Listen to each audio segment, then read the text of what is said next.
Leo nimeenda Huduma Center apply certificate inaitwa good conduct ya polisi. Nikaenda nikaelekezwa, nikaambia enda hapo kwa kompyuta mahali hapo utolewe makaratasi ukuje nayo. Nikaenda hapo kwa kompyuta juu. Kuenda kutolewa makaratasi. Nikaitishwa kitambulisho nikapeana. Nilipoitishwa kitambulisho nikapeana, ule bwana alifeed details zangu kwa kompyuta, akani prompt nilipe pesa ile fee ya hiyo certificate 1,000 na shilingi 50. Nikalipa.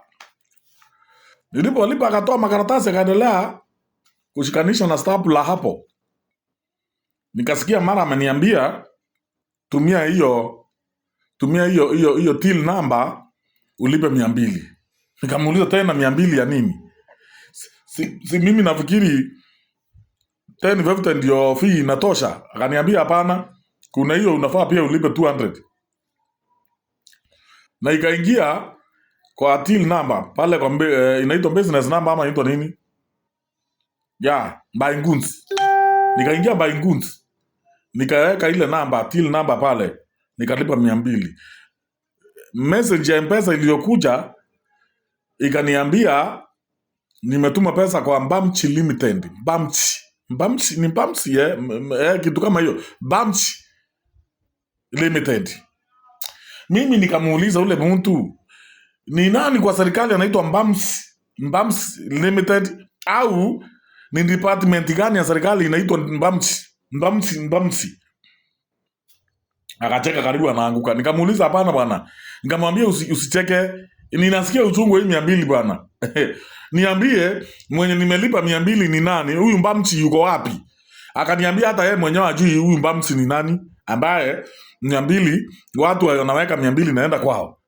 Sasa mimi nikasema nitakuja niulize serikali au niulize mwingine anajua.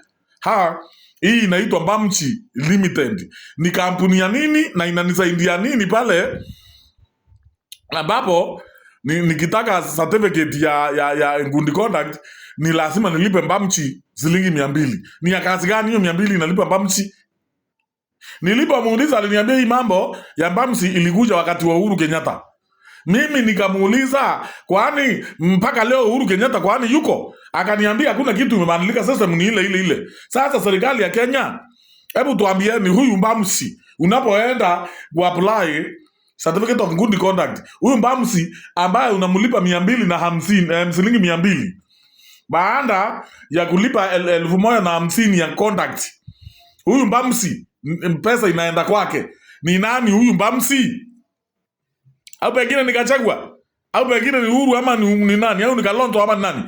Huyu Mbamchi hiyo jina ni kama sijui hata ni la Muhindi ama ni la nani. Mbamchi huyu anatundai nini?